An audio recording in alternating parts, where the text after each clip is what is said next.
Unemployment in Maine right now is around 8%. It's gone up significantly over the past couple of years. You've obviously been impacted by the downturn, like every other state. You go back quite a bit. You're about to go back again. Give me a sense as to what you're hearing from employees and employers and where this might be headed over the next year or so.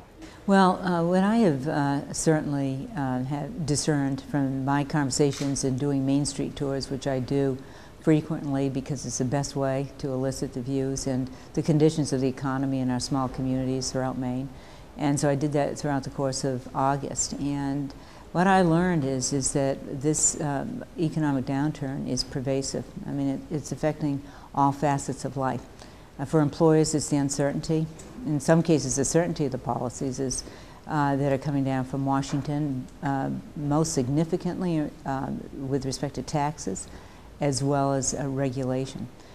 So that there's a real fear about what other policies that will be coming out of Washington at a time in which they're struggling to survive.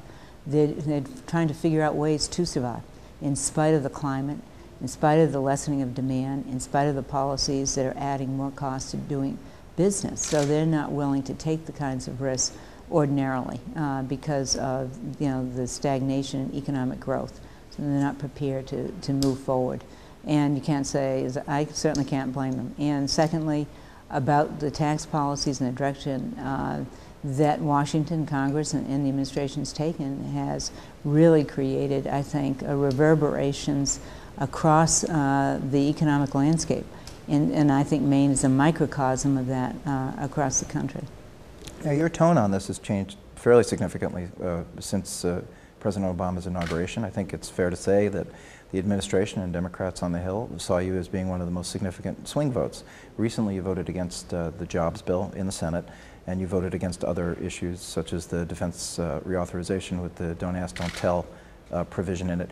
Are you still, and do you consider yourself still, to be a significant swing voter in the Senate? Well, I'm a swing voter on the issues that are important and on the right positions and the right policies. And I think the key is affecting those policies by including those ideas that can make it better.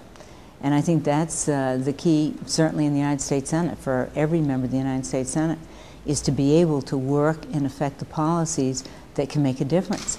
And certainly when it comes to the economy and jobs, and that's not what is happening currently, is having a blend of ideas. The more people have a stake in crafting the policy, the better the outcome. And it certainly would engender confidence among the American people, and certainly my own constituents in Maine, if they saw everybody sitting at the table working to fashion a policy, focusing like a laser on creating job growth and reviving the economy. And that simply isn't happening. So the way I look at my position here in the Senate, what can I do to solve problems and come up with a practical solution to the issue that matters most, which is, of course, the economy and jobs. And that's what people are so fearful about, is that, one, you get the problem, the stagnation with job creation and the economic growth overall, and then secondly, you have the political problem. So you have a polarizing political environment that impedes the ability of the political institutions to craft solutions at a time when this country desperately requires them.